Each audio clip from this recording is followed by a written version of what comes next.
फ्लाइटबाट म गुटुङ उत्रेर क्याप लिन गए र क्याप लिएर आए। यहाँदेखि चाहिँ हाम्रो यात्रा फेरि सुचारु भयो। लेट मी इन्ट्रोड्युस माई मामु क्यामेराम्यान सपना।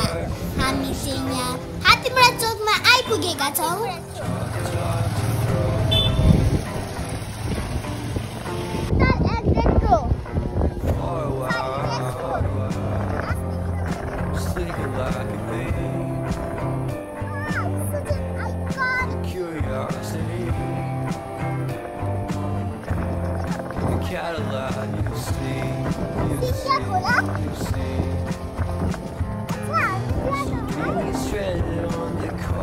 यसरी हामी सिङ्गे खोला हुँदै हामी हाम्रो गन्तव्य पुरा गर्न अघि हिँड्यौँ। बाटोमा हामीले विभिन्न कुराहरूलाई देख्यौँ।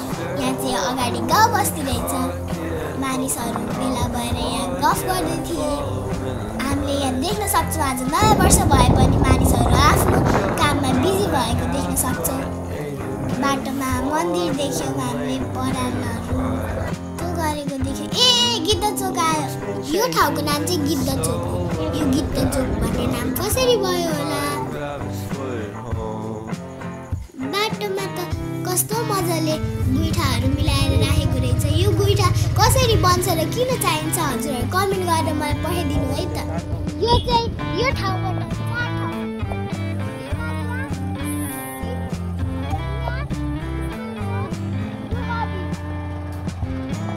त्यसै गरी हामी विराटनगर विराट चोक जाने बाटोमा आइसकेका छौँ। बाटोमा हामीले यहाँ विद्यालय देख्न सक्छौँ। यो विद्यालयको नाम चाहिँ के हो मैले पनि बिर्सेँ है त। अझै हामीले अगाडि पनि अझै एउटा विद्यालय देख्न सक्छौँ। हाम्रो हाइवेमा हामी सरर बाइक कुदाउँदै हिँडिरहेका थियौँ।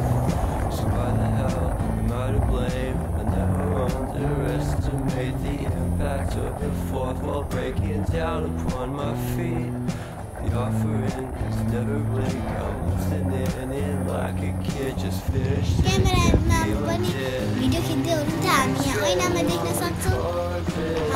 हामी ड्रिम गार्डन आइपुगेका छौँ। ड्रिम गार्डनमा भित्र चाहिँ स्विमिङ अनि रेस्टुरेन्ट रहेछ। यहाँ चाहिँ हामी पार्क भनेर आएको थियौँ तर पार्क चाहिँ 1 वर्ष अगाडि नै बन्द भइसकेको रहेछ। त्यही भएर हामीले अहिले लगाएर कता हिँडेको हो बिजुली बाजा भन् जस्तै हामी ड्रिम गार्डन एक्सप्लोर गऱ्यौँ र मौका पाउन साथ हामीले डाइनोसर राइनोसर र याकसँग फोटो खिच्यौँ। तपाईँहरूले मेरो फोटो यहाँ देख्न सक्नुहुन्छ। मेरो सर्ट भिडियो र फोटोहरू देख्नलाई टिकटकमा जानु होला। तपाईँहरू त थाहा नै होला मेरो टिकटक आइडी लकी मामु छोरी। हामी चाहिँ यहाँ डाइनोसरसँग फोटो खिच्यौँ। यहाँ हेर्नु त डाइनोसर कत्रो ठुलो रहेछ। मैले चाहिँ यो डाइनोसरलाई इफेक्ट लगाएर पानी पराएर अझै डेन्जरस बनाइदिएँ।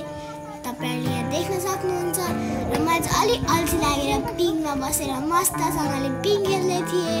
अब चाहिँ मैले चाहिँ अल्छीलाई अब रेस्टुरेन्ट पनि हेरौँ भनेर मामु र म सँगै अगाडि बढौँ। रेस्टुरेन्ट पनि हेऱ्यौँ हामीले। रेस्टुरेन्ट पनि खतरा रहेछ।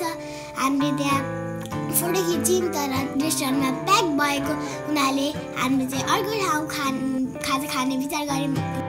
हेर्नुहोस् त हाम्रो फोटो कस्तो छ। यो चाहिँ मेरो र मामुको फोटो हो। हामी चाहिँ अब भोक लागेर अगाडि बढ्दै गयौँ र हामी चाहिँ यो बाटो जाने थियौँ। यो बाटो कुन बाटो हो भन्दा फेरि यो पुष्पलाल चोकको बाटो हो। हेर्नुहोस् त कति राम्रो छ। हामी माथिबाट सर गइरहेको छौँ। तलबाट अरू गाडीहरू गइरहेको छ र हामीलाई चाहिँ भोक लागेर हामी फिल गुड रेस्टुरेन्टमा गयौँ। यो चाहिँ कञ्चनबारी एयरपोर्ट अगाडिको रेस्टुरेन्ट हो।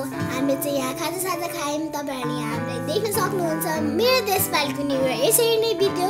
हजुरहरूको कस्तो बित्यो कमेन्ट गरिदिनु। साथै यो भिडियोलाई लाइक र इन्स्पायर्ड बाई सपना युट्युब च्यानललाई सब्सक्राइब गरिदिनु होला। Thank you.